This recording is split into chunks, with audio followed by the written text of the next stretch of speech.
Thank you so much. I'm Rochelle Diamond. I'm on our employee experience team, and I run our LinkedIn speaker series.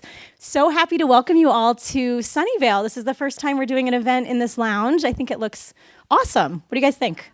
Yeah, awesome, great. And we've got a great speaker today as well. Before I introduce Greg, I just want to take a minute to remind you all what the LinkedIn speaker series is all about. Our mission is to bring inspiring ideas and innovative thinkers to our members and to our employees to make them more productive and successful. Very fitting. And you can find all things speaker series related at go/speaker series. It's where you can recommend speakers, where you can find a list of all the upcoming speakers. And you also can see, there's a link there to see all the recordings of the past speakers as well.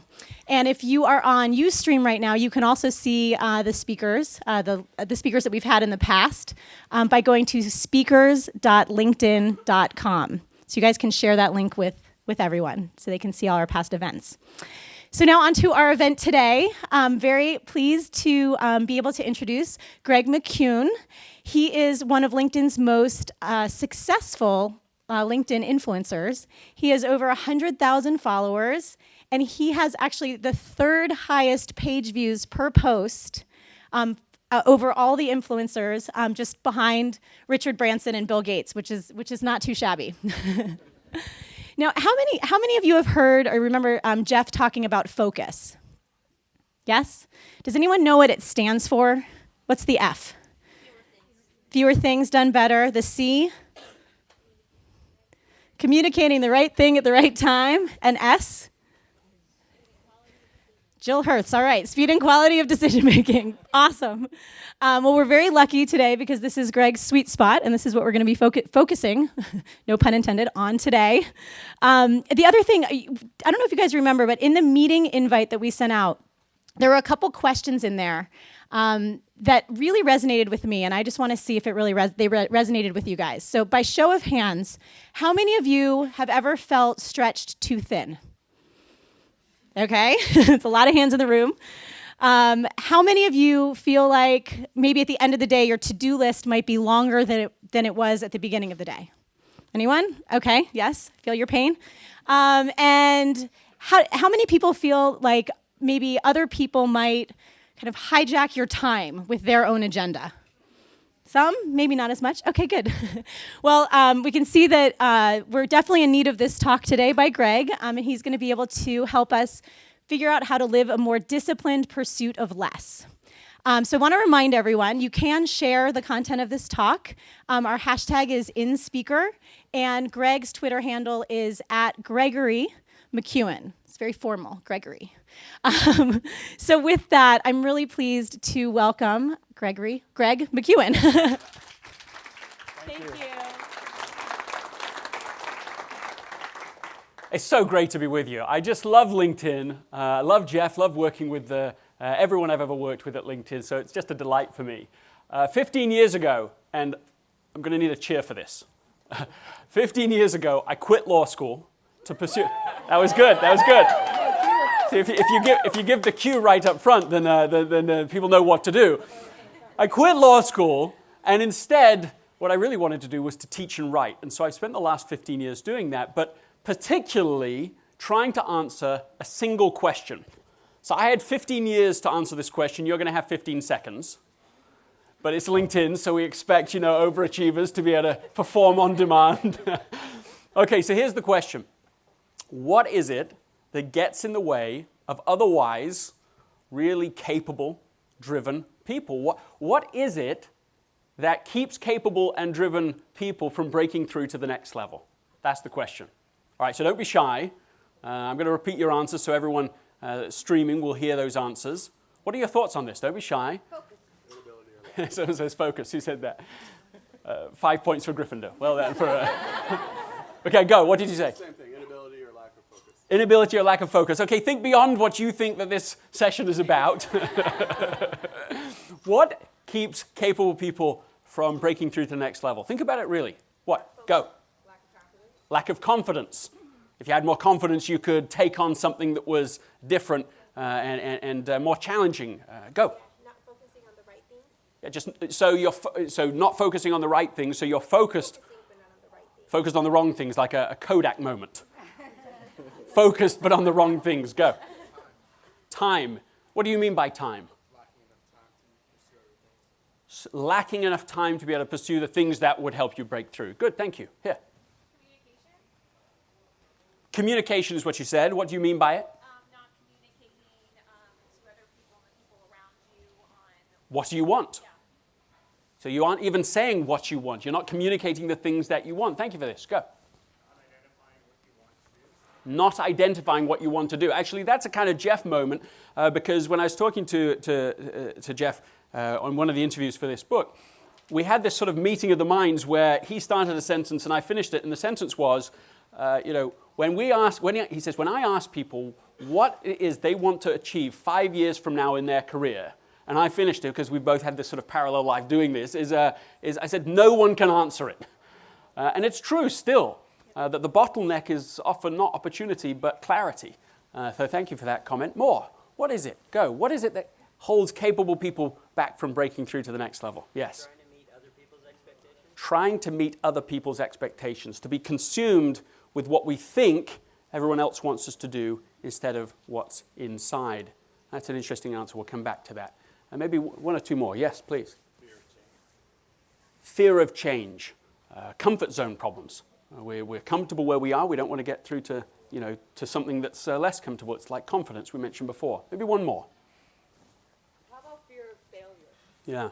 Yeah, it's a similar idea, but it's not just change. It's that you just rather keep the success we have than risk it. Thank you for that. Here's the answer I found. And to me, this was counterintuitive and hidden in plain sight at the same time. So why is it that capable people don't break through to the next level? And interestingly, it's not just capable people, it's capable teams, capable organizations, and I think even beyond that, capable and successful countries even. Why don't they break through to the next level? The answer is, to my great surprise, success. Yeah. Why? Well, I first noticed this working with executive teams in Silicon Valley. And what I noticed was that when they were focused on just a few essential things, the right things, it led to success because they could align all the resources, move, develop the agility, and so on. But with success came unintended consequences, opportunities, options, an intensity, and those things unintentionally undermined the very causes of success in the first place because it diffused the focus, diffused the attention. And so, exaggerating the point in order to make it, success can become a catalyst for failure. So, just think about it this way. Now, we've talked about it, the problem is, it leads to what Jim Collins has called the undisciplined pursuit of more. The undisciplined pursuit of more. So, here's where this gets even more complicated, is that we are in a time, societally I mean, where we are in a culture that celebrates the undisciplined pursuit of more. Now, we've seen Silicon Valley bubbles before, we've seen real estate bubbles. We're very familiar with that idea, the irrational exuberance that can come about. But right now, my point of view is that we have a more bubble, where we have celebrated irrationally this idea that if you can fit it in, you should fit it in. You've got to do more of everything, more on your calendar, more activities, more friends on Facebook. It's okay to kick Facebook here, isn't it, I think? In fact, I think we've been sold a bill of goods. There's this whole idea that the Superman and the Superwoman can do it all, and that this will lead to success. In fact, it won't just lead to success, it is success. And this is why when people, you've had these conversations, how are you doing? So busy. I am drowning right now. But why do they do it with such a celebratory air? Why do they backdoor brag about it? Because something in our culture has said this is a badge of honor. It's almost The same as being successful. Be busy or be successful. They're the same thing. And taken to its, in fact, I was just thinking about this just last night, that one day we're going to win an award. Congratulations, you are now the busiest person on the planet. Well done. You haven't slept for the last 2 weeks. You've been going nonstop. It's not really a banner of success, but somehow it's become as if it is. I'll contrast this to an executive in Silicon Valley I interviewed for the book. So this is, you can put yourself in his shoes. He's worked for one company, he's enjoying experience, he's doing great work, but then his company gets purchased by a more bureaucratic firm. Anyone had that experience? I don't mean here. Just have you had that experience? Okay, so in the new company, he's determined to be a good citizen, a team player. That's code for say yes to everything without really thinking about it. And so he's the first person to be on the conference calls. If he's invited to a meeting, yes, of course I'll be there. Email chains, he's one of the first to communicate on them, and so on. And what he notices is that his stress and frustration is going up at exactly the same time as the quality of his work is going down. And it gets that gap is wide enough and painful enough that he starts thinking about leaving the company. And at the same time, the company comes and offers him an early retirement package. So this is like a no-brainer. Time to leave. But then he asks himself, well, what would I do if I left? He says, I'm too young to retire. I want to do something productive. I want to do the work I really already do, just not all this, all this rubbish. And so a mentor says to him, look, what you need to do is retire in role. That's not the same as stay, quit, and don't tell anybody. Right? We've worked with people in that category before, maybe. That's not the same thing. He said, look, you've got to use a different lens. Think about it almost as if you were a consultant. What would you do? And all of a sudden, he saw it with a different perspective, and he tried an essentialist experiment for the next few months. He said, look, just because I was invited to a meeting didn't seem like a good enough reason to go anymore. So he maybe wouldn't go and see what the consequence was.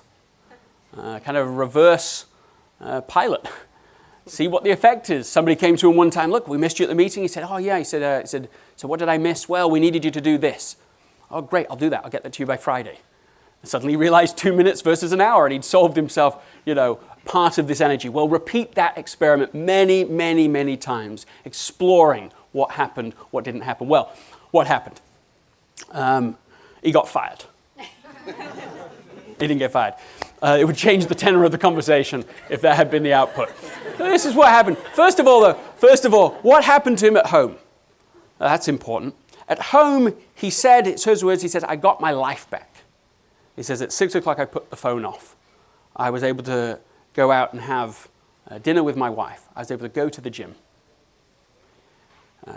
My life back. Well, what happened at work? By the end of that year, his performance evaluations skyrocketed. He ended that year with one of the highest bonuses of his whole career. Now, how is this possible? It's simple, actually. It's arithmetic. You can either do many, many things averagely well, or you can do a few things superbly well, distinctively well. If you can choose the right few things and put all of your energy into those things, then you can go higher. Then you can go faster. So visually, what we're talking about is the disciplined pursuit of less but better. You can think about this as being the non-essentialist ideal. You're saying yes to it all, you're getting pulled, you're making a millimeter progress in a million directions. The alternative argument, the argument of essentialism really, is if you do few things superbly well, then you can do better, higher, make a higher contribution. It's a value proposition of essentialism. Well, Rochelle already put a few questions to you, but I want to put a couple more, and I want you to snap if they're true for you, okay? Just for fun. Somebody was already ready to snap, weren't you? Before I even said it, which I love. Okay, so have you ever, at work, let's say, have you ever been both overworked and underutilized at the same time? Yeah. Have you ever said yes just to please, or to appease, or to avoid trouble. Yeah, if you said yes to any of the above, snapped or otherwise, there is a way out, and the way out is the way of the essentialist. It's a totally different way of thinking about life. It's not adding one more little thing into your already overstuffed life. It's not one more thing. That would be a sort of an ironic way of treating the subject. It's a different lens, thoroughly different. It is a lens, a design lens, that was captured superbly well by Dieter Rams, who's the great designer at Braun, and he for 35 years. And he summarized all of his design principles into 10. Then he summarized all of those into 1, and then summarized that into 3 words. So we have just the distilled 3 words, and the words are less but better. It's not the same as less is more, less but better. But applying it not as into products as he did, not even into services only as he did, but to apply it as a design principle for life, for careers, for leadership, for the way that we operate. Because basically, we have been oversold the value of more and undersold the value of less. The question is, if we said yes to all the above, why? Why is it that we make this mistake? In fact, not only do we make the mistake, apparently, people make the mistake consistently enough that it's the stuff life regrets are made of. So the Australian nurse Bronnie Ware wrote a fascinating piece, The 5 Regrets of the Dying. And in that, she identified, number 1 regret is living a life that was true to the expectations others had of us and not the expectations and sense of voice we had within ourselves. Number 1 regret of the dying. Number 2 was sort of work over key relationships and family. But just take that first one for a moment. How is it possible? Did anybody ever set out as their design criteria, I'm going to regret that at the end? This is my goal, my strategy? No, other intelligent, driven, successful, capable people just as smart as you, just as capable as us, made this fundamental error. And I want to put the question to you, why? How is it that otherwise intelligent people get tricked by the trivial? This is the question. And I actually want some answers to this. So just think about it for a moment more. Why is it that otherwise successful, intelligent people get tricked by the trivial? What are your thoughts on this? How does it happen? Don't be shy. What are your thoughts? How do we get tricked by the trivial? Go. Short-term pleasure or comfort versus legacy the long run. Right, so shorter-term thinking versus longer-term decision-making. You see this, of course, at the organizational level all the time because of quarterly pressures, and the only antidote is a very deliberate, disciplined approach to leadership. So that the right kind of leadership can push back on that, but anything less will get consumed by the ongoing, intense pressure to perform right now. Thank you for that. Go. Immediate feedback. Immediate feedback, is that what you said? What do you mean by immediate feedback? The response that you get after you do something is more immediate. Right. So the response that you get with somebody can be immediate. So this is the problem of being rewarded in the moment for bad behavior, for saying yes without thinking. Oh, thank goodness, someone's going to do it. You're the person, you're the go-to person, and they make a check mark. You're the person to go to every time I'm in a fix. We become the go-to person, which is good unless it gets in the way of our highest point of contribution. And then the other side of it is that we get punished for good behavior. And you can talk about focus all you like, right? But saying no in the moment can definitely have a social withdrawal. That's a great answer to that. Why do we get tricked by the trivial? What are other thoughts on this? Comment at the back. It's a habit.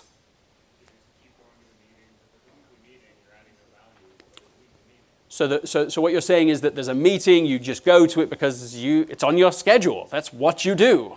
So we get tricked by the routine that we're in. Yeah, I love that thought. Actually, I'll just riff on that for just a moment, and I want you all to still be thinking about this question of why do intelligent people get tricked by the trivial? It's a crucial question for us to ask. So while we talk about routine, just think about, I was in China not so long ago, and I went to the Cube. You remember from the Beijing Olympics? And I was there in the Cube, and I was thinking about all these Olympians and how they had performed and how superbly they had done. And I thought, in a way they made it look effortless. I know it wasn't, but they don't have the sense of execution we sometimes have in our lives and in organizations where it's forced all at the last minute and you try and, a Herculean effort and suddenly you manage to get it done. And there was no one falling in the pools. There was none of that sort of chaos that we think of. Somehow they were able to do this almost to appear effortless. And I was thinking about Phelps. I was thinking about those, extraordinary 8 gold medals. As I went back to research how he made that look so effortless, I found that routine was absolutely critical, but he designed it, or rather his coach, Bob Bowman, had designed it. So just think about not only the idea that routine was important, but the detail of his routine. So first of all, he arrived, as he always did for years before, 2 hours early to his race. 2 hours. And then the next 2 hours is in detail.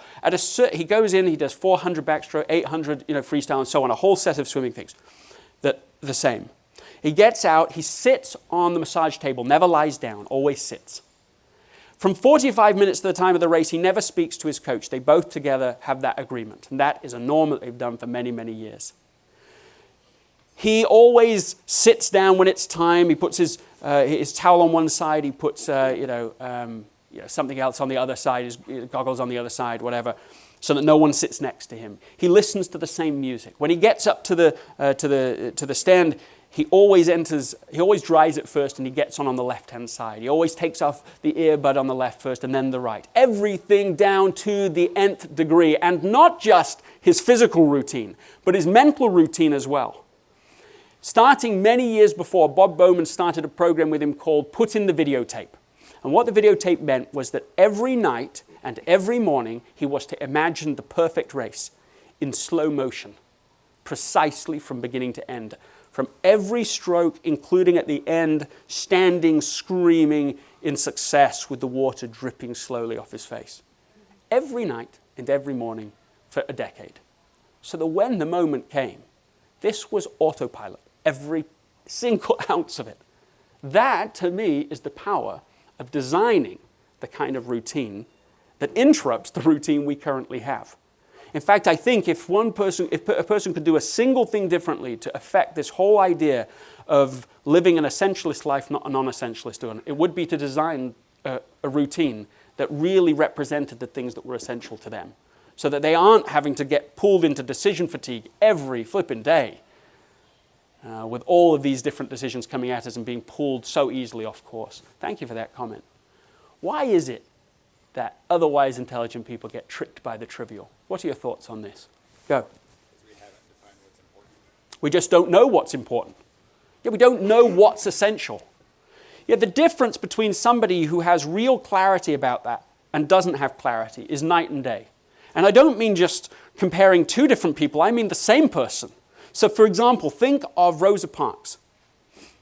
Rosa Parks in the early days was so unlikely of a person to say no that when she first was in the NAACP, they were looking for a secretary and they asked her they said, you need to do it. And she said, I said yes because it had never occurred to me I could say no.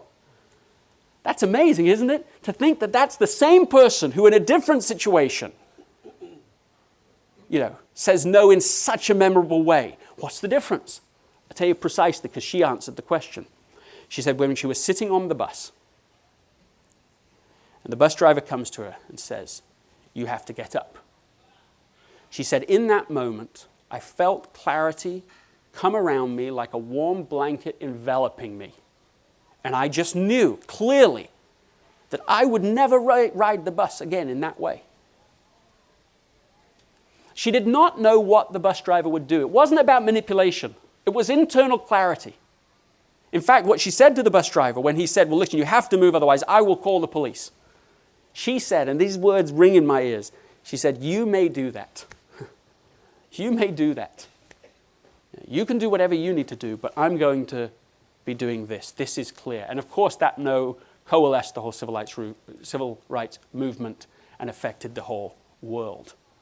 Now, not every no is going to be like that, but this idea, this idea that internal clarity versus external pressure is a key place of battle is so important, that we create the space to figure out with high levels of clarity what it is we want to do. Excuse me, thank you. Yes, here. What tricks us from the trivial? I think also there's been an increasing focus on teamwork in organizations, and the more we team up, the more codependencies we create. So I have lots of little arrows in my circle because there are lots of other circles, and they also have little arrows, and they all point to me. Yeah, so I want to repeat for those listening, this idea that it has become exceedingly popular inside of organizations to say, look, teamwork is the answer to every problem. And so every time you create a team, whether it's a fully functional team or a committee for something, every time you do it, you massively increase the number of touch points and the complexity involved. And so I think that's a legitimate challenge, especially where you have each person full to brim with their own non-essential activities, or at least being pulled in a million directions. So what can you do about that? In a way, I think the argument for essentialism couldn't be made better than thinking about that dynamic, is that you actually cannot do as many things as we are saying to ourselves that we can do. You can't actually get a team aligned and focused on each person's 10 different things. It actually can't be done. And if you think about your own experience, how often that has been true, that you work on teams and you come together and you have these meetings and they're endless meetings and you look back and go, what was really achieved? And it's because of this idea that you can somehow fit it all in and do it all. One of the most sort of telling senses of this that I came across in researching the book was just the history of the word priority. Does anybody know this? So the word priority came into the English language in the 1400s. And it was priority, right? Singular. Okay, so just tell me with an obvious answer, what do you think it meant? What does it mean, priority? What do you think? What's first? What's first, right? Prior. The very prior thing, right? One thing. It stayed singular for the next 500 years. So it's only in the 1900s that we started pluralizing the term and starting to speak of priorities. But what does it mean? How can you have many, many absolutely prior first things?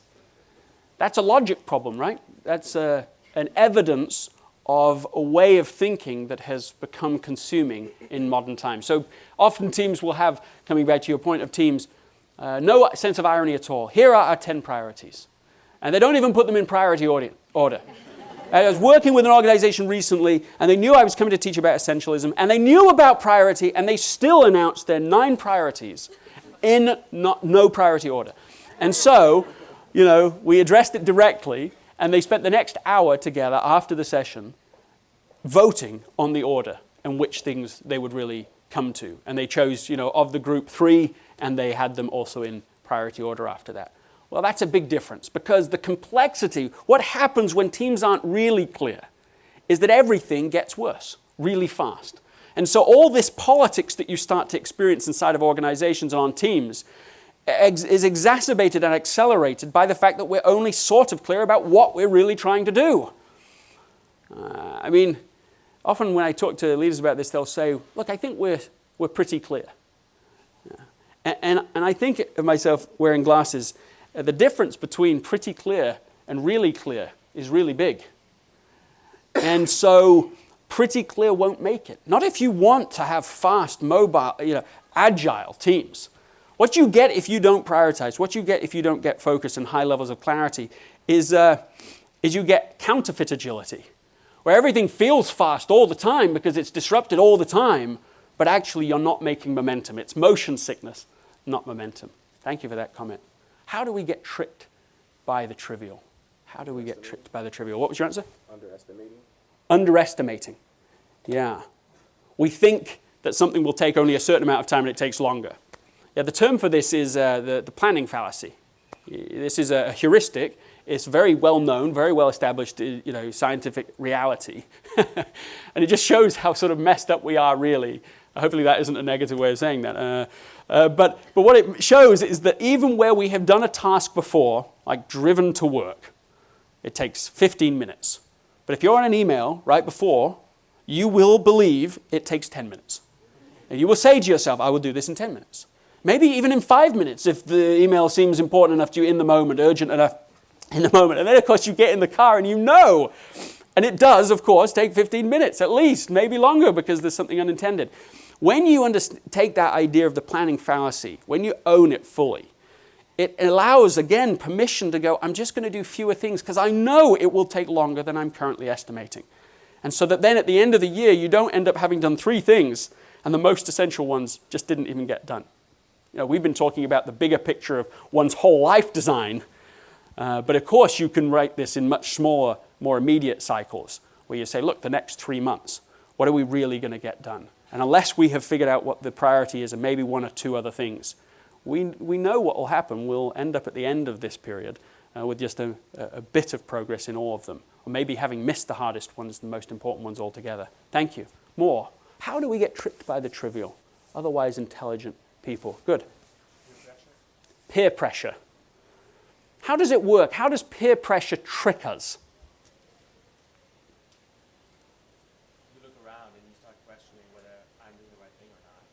Yeah. You around you. Oh, I see. So what you said is you look around and you see what everyone else is doing. Right. Okay, so it's the idea of just trying to, in a sense, compete or keep up with what everyone else is doing. Compare and compete. This is such an important idea in today's world because we're so familiar with the idea of information overload. Of course, right? That's our reality. But that isn't the reality of the last 10 years. The reality of the last 10 years is not information overload, but opinion overload.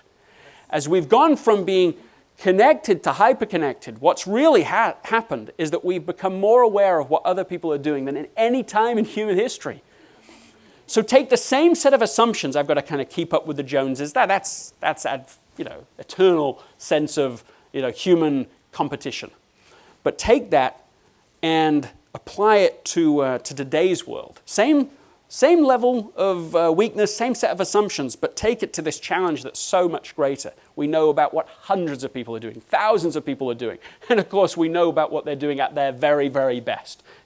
Almost lying about their lives. That's the version that we see and learn about constantly. So this idea of opinion overload is a very real phenomenon. And once we name it, we can start addressing it differently. Okay, a couple other thoughts on this. Why are we tricked by the trivial? Go here. It seems like, going back to your Rosa Parks example, there's something about socialized human nature that feels inherently uncomfortable saying no, which is what salespeople play off of. And in a world full of requests, combined with a lack of comfort saying no, almost like they need permission to say no, there you get your agenda dictated to you on a constant basis. Yeah, if you're being asked many, many times to do a thing, you must adjust in some like way. This reminds me of K. Krill. In fact, I think maybe I'll sort of finish on this story, and then we're going to do Q&A, so be thinking about if there are particular questions you'd like to share. But Kay Krill is currently the CEO of the Ann Inc. brand, which is Ann Taylor and Loft brand. And years ago, she was just saying yes to all, right? Classic non-essentialist. Capable, it's the curse of capability. You can do all sorts of things. She's interested, she's social, she gets invited to all these different extra after work parties and all of these things. And she's just trying to do it all. And a mentor comes to her. And it's super language he uses. He says, you have got to learn to jettison the activities and the relationships that have little value for you so that you can put it all in to the relationships and activities that are truly meaningful for you. And why I love that story is because she actually did it. She learned how to do it. And it's a capability just like any other capability. And so looking back now, she can say with clarity, I have become very good at this. And it's a learnable thing. It's not just something you either have or don't have. What I think is that we're like a novice with no. We just have run so few experiments with it. We just don't know what happens. So we always have the fear of the unknown with it. What happens if I just politely explain that I really can't take this on and do a good job? What happens if I try to negotiate the non-essentials with my boss? We don't do it. And as a result of that, we fear it more than we need to. So I appreciate this very much. Maybe let me just comment on this, and then we'll have a chance for question and answer. Here's what happens as a result of a conversation like this. People hopefully feel something, they sense something, maybe sense some opportunity, a possibility, maybe even feel a sense of being inspired. And here's what happens as a result of that. Nothing. Yeah, nothing. That's what happens. Unless that isn't what happens. There are times that we introduce these ideas, and I share that with people, and they totally get it. And they start small, but they actually bring about change in their own life, design a different pursuit, and are able to then create a very different kind of life for themselves and for the people around them and on their teams and in their organizations. And as a result of that, break through to the next level. And so I've seen enough of this to know that many, many times, it just gets pulled into the to the busyness bubble again.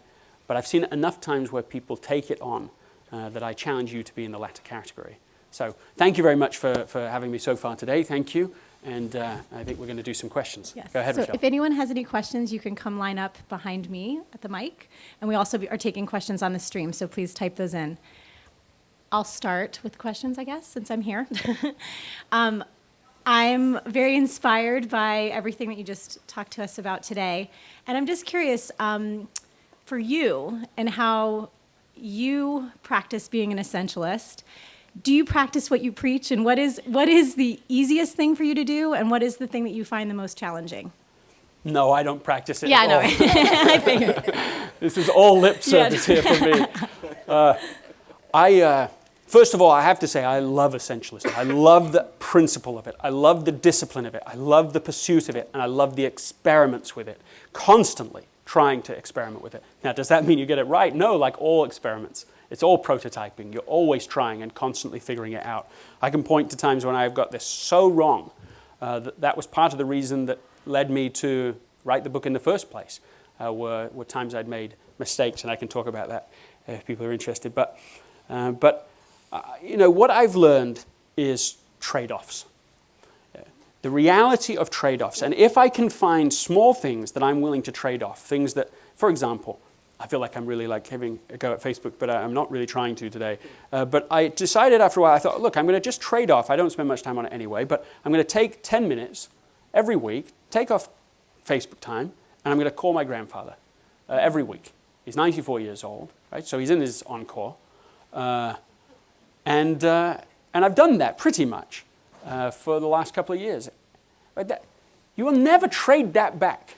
Not one of us would trade that back. We know, we can see it, but so often we don't see it in the moment. So I think the idea of small trade-offs, where we give up something, we go, look, it's okay, it's good, but it isn't essential and meaningful to me, and find one thing to trade it in, is something that we can fit in even when we're busy. So thank you. Thanks.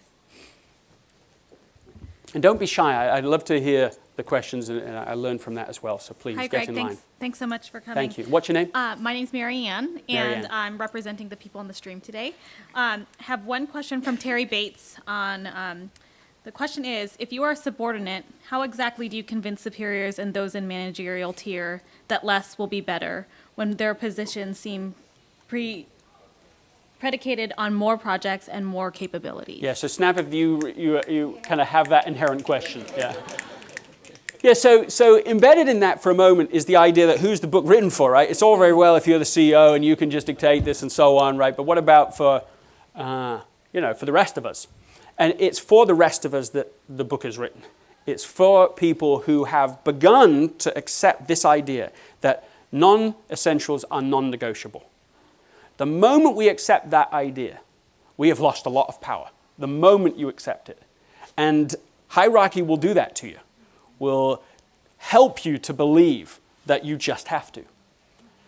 So the ability to gracefully, with political savvy, be able to navigate and negotiate these things is critical. I mean, the whole chapter is about this in the book, but a whole chapter on just gracefully saying no. But among the things that I think are useful is just bring the trade-off into the conversation. So it isn't my power versus your power. I mean, basically, we lose that battle in a hierarchy. So don't play that game. Play a different game. And the game is, let's talk about the trade-offs. look, I'm happy to do, one way of bringing this in is say, I'm happy to do these 5 different projects, well. Or I can do 1 or 2 of them superbly well. Which do you want? And let's talk about that. So suddenly, it is an awkward conversation. I'm suggesting it's not. But suddenly you bring that problem into a reasonable conversation about what are the trade-offs. Another way to say the same thing is, look, I'm very happy to do this new project you've just mentioned. Which thing should I deprioritize? I'm happy to do that too, but see, second way of bringing into the conversation the inherent nature of trade-offs. This is, I think, our important beginning negotiating bargaining chip, is that trade-offs are real, whoever you are. So bringing that into the conversation, I think, is one way to negotiate that I have seen to be successful. You don't start by saying no, right? You start by negotiating the reality of trade-offs. Thank you for that question. Yes, please. Yes, my name is Doug. I'm probably the oldest guy in the room. I've been in industry for 43 years. I'm retired now. And I'm fascinated with this core logic of I can do anything but not everything. And you sort of just touched on this last answer. It's a big challenge for a professional to go to his boss and say, I can't do all of this, because he has expectations. And with that challenge in mind, what advice do you have in dealing, especially with bosses that won't take an answer? No, you do these things. That's what you were hired for. Okay, so as you mentioned, I had responded already, and I don't want to repeat that response. So I will say something else that's maybe even a little more provocative. And I understand that this is a pretty sensitive way to respond, especially for a lot of people, actually. But part of it is, if you're working for someone who really is not open to negotiating in a sensible way, at least own that that's who you're working for and find someone different. No, I'm serious. I mean, it is like, your one wild and precious life.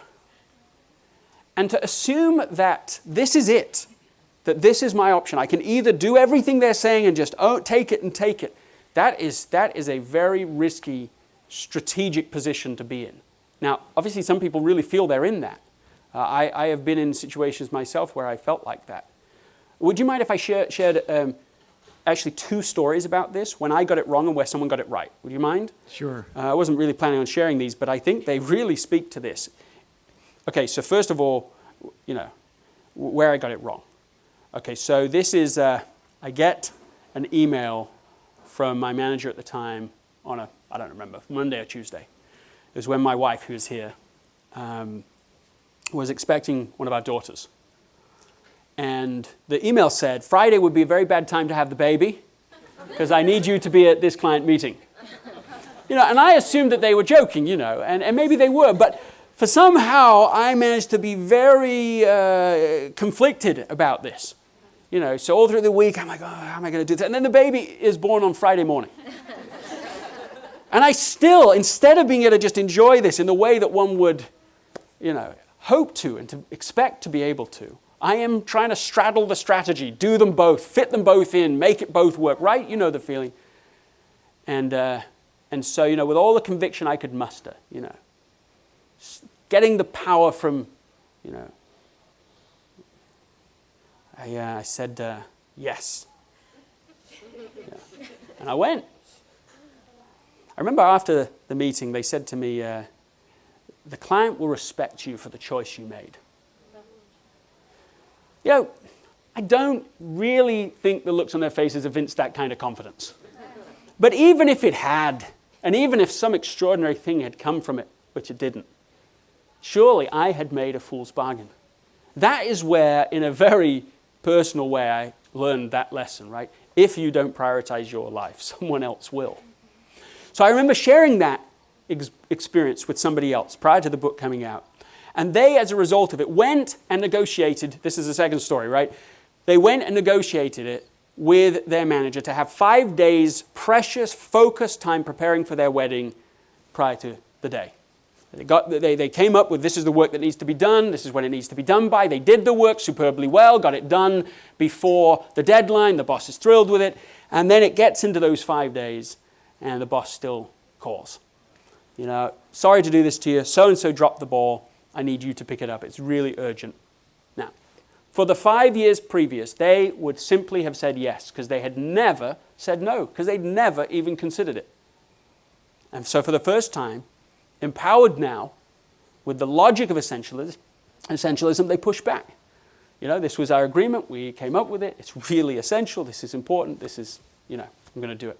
Now, the boss didn't like it, so there was a momentary withdrawal in the relationship, but what happened was a week later, at work what happened is that the boss came finally and said, look, you know what, I've realized that the people on the team haven't been pulling their weight in equal ways, and so I was frustrated, but now we're going to have a real conversation about this and making sure that this is balanced. Yeah, but that couldn't have happened, wouldn't have happened, never had happened before because she'd never pushed back. What happened at her wedding was that she got to spend the 5 days preparing, and in her wedding, she actually put into her wedding vows that she would essentialize that marriage and her family over all other relationships. She put them into her wedding vows. To essentialize them is the language she used. Well, I think that's who the book's for. Now, it might not always be in the way that we're just presenting it, work versus family. Sometimes it will be, lots of times it will be. But it will be all sorts of projects and all sorts of things we're doing. And permission to negotiate that is absolutely critical. Thank you for the question. Thank you very much. Thanks. Hi, Greg. My name is Jim. Hi, Jim. And just want to I have a question, but I want to say it's kind of ironic that there's some people that I work with or that are too busy being busy to be here. To be here and benefit from your talk. I'll do my best to sell them on it. You're saying that the people that really have the problem aren't here. Perhaps, yes. Okay, so my question is about email, and maybe I'm wondering if you can suggest something organizationally. So I work here and I have an email address, and so anybody can send me email, and I'm automatically subscribed to a big pile of lists, and I'm sort of expected to passively know the content of those emails. Like, well, did you not see that? And what can I do? I can't really opt out. I can't just filter it all. I could filter some of it, I suppose, with rules. But it seems like an organizational question. Like, what can we do with this email system to help us focus our energy and attention? I mean, email is like such a good example of the non-essentialist era, right? It's absolutely true. I was just talking to someone about this, and they said, yeah, I turned off the computer and I put it back on. I had 500 emails. You can't actually read 500 emails, right? No. And we pretend to. And this is part of the madness of non-essentialism, right? Oh, did you read that? Oh, yeah. No, you didn't. No, you didn't. If that was longer than 2 sentences, you did not read it. Whatever you did, it wasn't reading. And so we write these emails that nobody reads, and people send them and we don't read them. I mean, this is like, as you say, a correct problem. I think on the worst days, I wonder if my tombstone's going to read, "He checked email." Oh, you didn't appreciate that, but it keeps me up at night. Okay, what can you do? And I think you have to start small.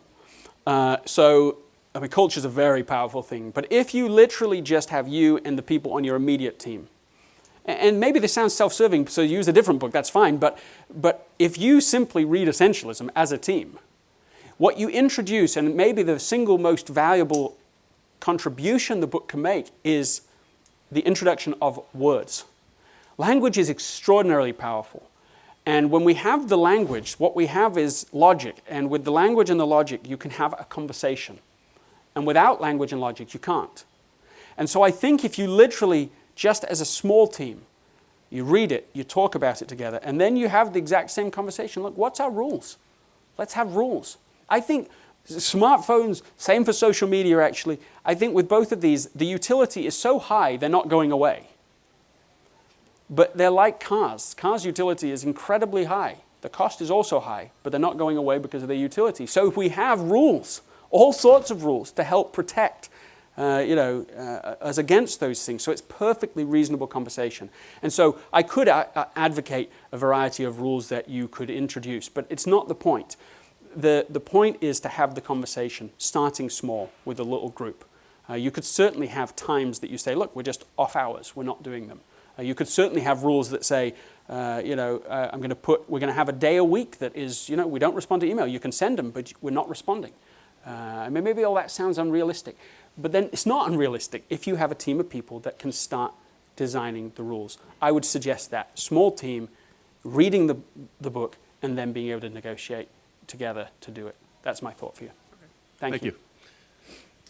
Okay. Hi, Greg. I'd like to thank you. My name is Kincaid.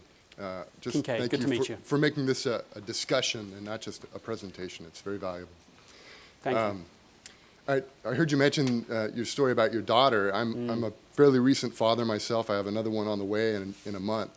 And so what's essential to me is sometimes feels like it's being defined for me. And it's really my joy, of course, to take care of my children, my family. But sometimes it feels, there's that conflict between what feels good and enjoyable, like changing a diaper. It only gives you so much joy for so long before it feels like, We appreciate this visual. Yeah. So two questions is, one, how do you combat choosing what's essential when it doesn't feel good necessarily or feels tedious at times? And then two is realizing that, God willing, my children live a long life and a healthy life, and that I won't have to take care of them forever. How do you keep your ability to define what's essential limber as you go through life so that you can renegotiate those things more readily? Those are lovely questions. Let me just offer this first thought about limberness and being able to keep renegotiating what's essential. There's two different ways of thinking about the word focus, the idea of focus. And often we treat it as a noun. It's something you have, like a photograph. We mentioned Kodak earlier on, right? This was the idea. We are this thing. And I don't think that's the most useful way of thinking about focus at all. I think you have to think about focus as a verb. I mean, of course, it is a verb.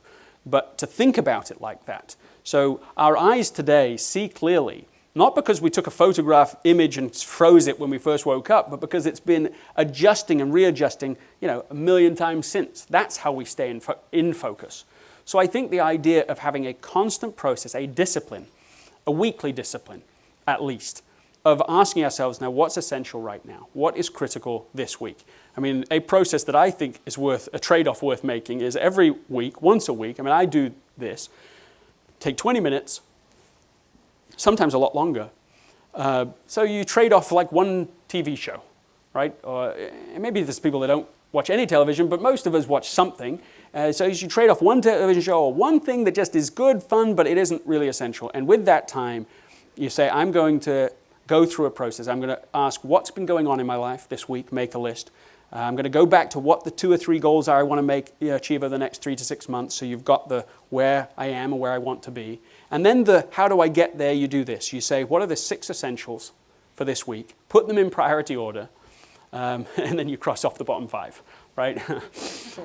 You keep them because it's only sort of a symbolic idea, but you say, look, I'm going to do this one thing. You schedule that thing, whatever it is. In your case, right now, maybe a family thing would be the first thing. But you identify it, you schedule it, you put it in place. And then you work on the next ones going down. So I think just the discipline of pursuing that weekly practice is exceedingly valuable in making sure you stay in focus through the time.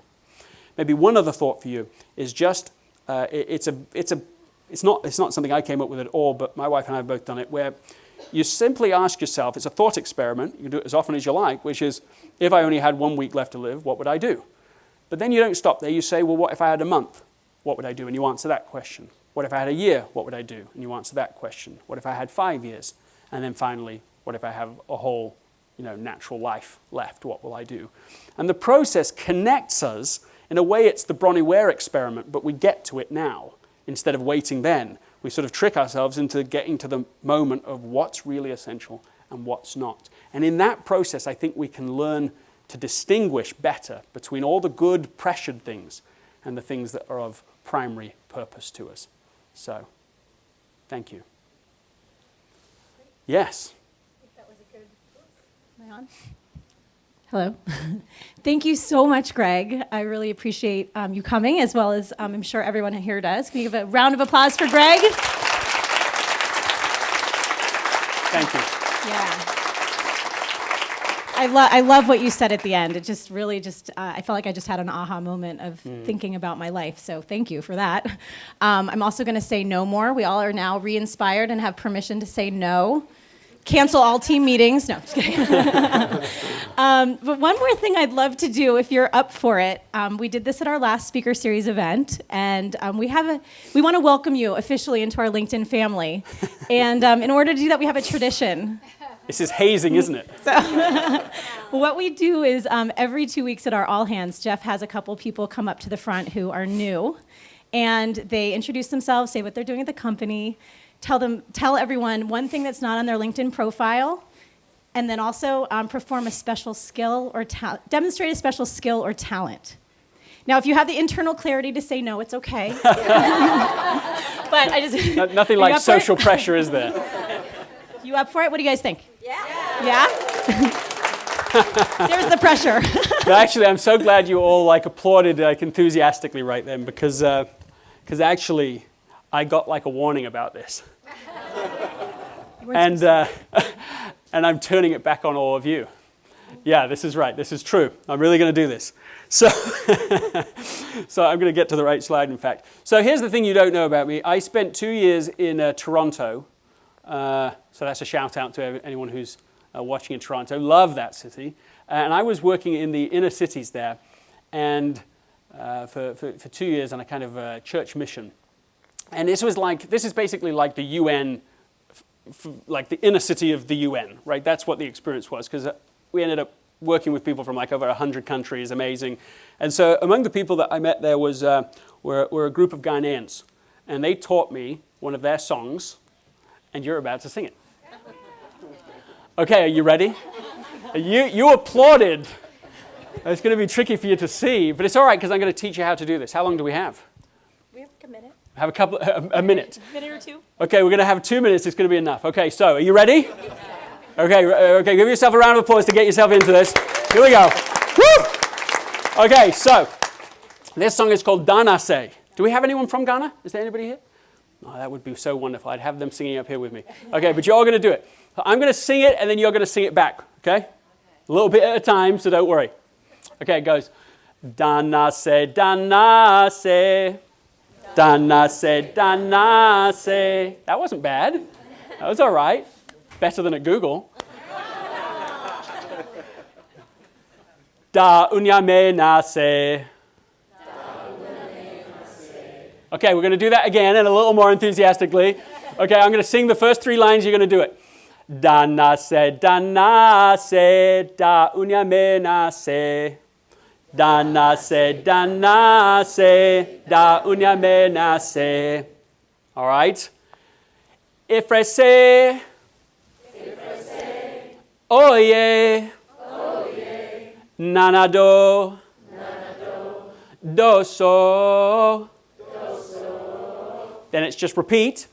Danase, Danase, da unyame nase.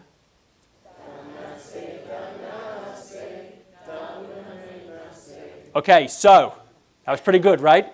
You ready to do it together? We're going to do it once all the way through. Yes? Do you want me to do it once all the way through first? No, you ready? Okay, you're ready. LinkedIn, born ready. Okay, and then there's one more step afterwards. So you're almost there. Okay, so all together now. Loud, louder. Danase, Danase, da unyame nase. Ifrese, oye, nanado, doso. Danase, Danase, da unyame nase. Okay, first of all, a round of applause, because that wasn't bad. That wasn't bad. And now we have the one more piece of this puzzle, which is that you're going to become the echo to this group. So, you sing together, Danase, Danase, da unyame nase, right? Together. Then you sing on this side, Ifrese, and you repeat. So it's Ifrese, Ifrese. Just do that. Ifrese, Ifrese. A little faster. Again. Ifrese, Ifrese. Oye, nanado. Together. Do, so. Nanase, danase. Da unyame nase. One more time, the whole thing through from the top, nice and enthusiastic. You ready? Here we go. Do you need to stand up? Yeah. I think you might need to stand up. Okay, so are you ready on this side? I'll sing with both sides. It's all good. Okay, now together and loud. Da na se, da unya me na se. Ifre se, oye, nana do so. Da na se, da unya me na se. That's it, a round of applause. Nicely done. Wow. I'm so Nicely done. impressed you outdid yourself. That was amazing. Thank you so much again. Thank you.